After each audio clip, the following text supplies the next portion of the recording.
ഇന്നിവിടെ വന്നത് മാവേലിക്കരയുള്ള ദീപം ലോ അക്കാഡമിയുടെ LLB എൻട്രൻസ് സ്റ്റുഡൻസിന് ആവശ്യമായിട്ടുള്ള കുറച്ച് ക്വസ്റ്റ്യൻസുമായിട്ടാണ്.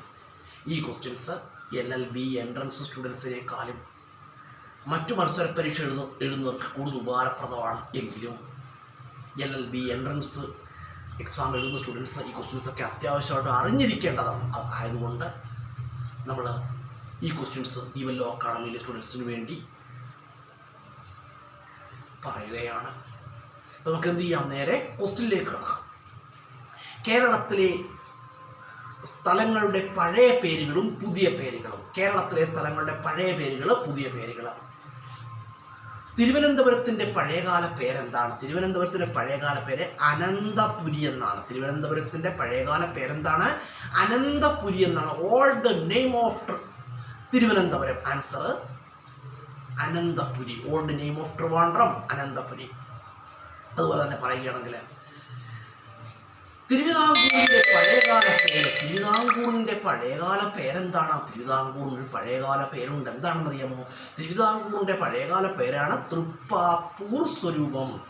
Old name of Travancore. Answer Thrippappur സ്വരൂപം. തൃപ്പാപ്പൂർ സ്വരൂപം.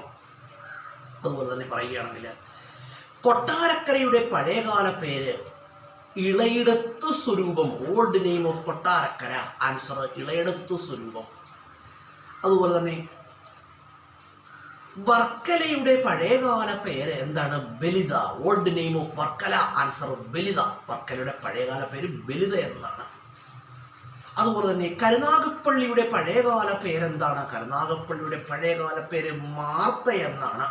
Old name of Karunagappally. Answer Martha. അതുപോലെ തന്നെ നീണ്ടകരയുടെ പഴയകാല പേര്. നീണ്ടകരയുടെ പഴയകാല പേരെന്താണ്?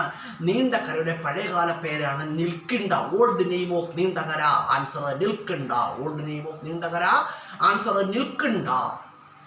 അതുപോലെ തന്നെ old name of Neendakara. Answer എന്താണ്? Nelcynda. നിൽക്കിണ്ട.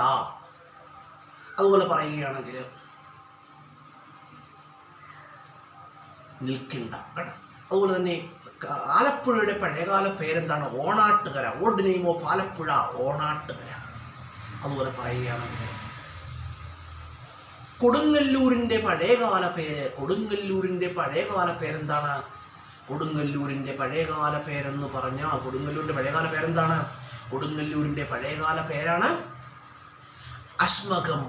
അശ്മകം Muziris. Ashmakam and Muziris. These are the old names of Kodungallur. കൊടുങ്ങല്ലൂരിൻ്റെ പഴയകാല പേരാണ് അശ്മകവും മുസ്ലിസും. അതുപോലെ തന്നെ എറണാകുളത്തിൻ്റെ പഴയകാല പേരെന്താണ്? Rishi Nagakkulam. Old name of Ernakulam. Answer Rishi Nagakkulam. Old name of Purakkad Bakkara. Old name of Purakkad Bakkara. അതുപോലെ പുറക്കാടിൻ്റെ പഴയകാല പേരെന്താണ്? ബക്കറ എന്നാണ്. Bakkara. Old name of Purakkad. Answer Bakkara. Bakkara. പുറക്കാടിൻ്റെ പഴയകാല പേരാണ് ബക്കറ. അതുപോലെ പറയുകയാണെങ്കിൽ ബക്കറ. അതുപോലെ തന്നെ ഇടപ്പള്ളിയുടെ പഴയകാല പേരെന്താണ്? Rappolin. Old name of Edappally. Answer Rappolin കേട്ടോ. ഇടപ്പള്ളിയുടെ പഴയകാല പേരാണ് റപ്പോളിൻ. അതുപോലെ തന്നെ കാസർഗോഡ് അറിയപ്പെടുന്നത് എങ്ങനെയാണ്? ദൈവത്തിൻ്റെ നാടെന്നാണ് കേട്ടോ. Kasaragod is known as land of gods. ദൈവത്തിൻ്റെ നാട്, ദൈവങ്ങളുടെ നാടെന്നറിയപ്പെടുന്നു കാസർഗോഡ്. അതുപോലെ പാലക്കാടിൻ്റെ പഴയകാല പേരെന്താണ്? പൊറൈനാട് കേട്ടോ. Old name of Palakkad Porainad.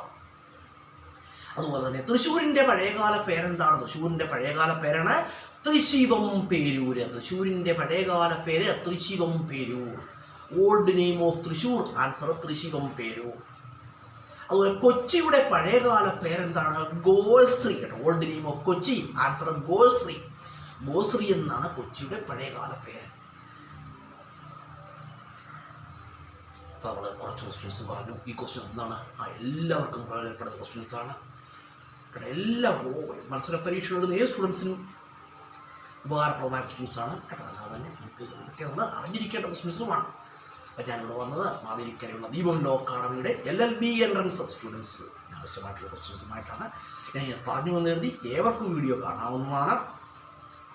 അതുപോലെ തന്നെ വീഡിയോ കാണാവുന്നതാണ്. നിങ്ങൾക്കിത് കേട്ട് പഠിക്കാവുന്നതാണ്. ഷെയർ ചെയ്യുന്നു, ഷെയർ ചെയ്യാനൊന്നും കൂടി ഞാൻ പറയുന്നില്ല. അപ്പോൾ നിങ്ങളുടെ താല്പര്യമാണ്. ഷെയർ ചെയ്യുകയോ ഷെയർ ചെയ്യാതിരിക്കുകയോ ചെയ്യുക, അത് നിങ്ങളുടെ ഇഷ്ടം.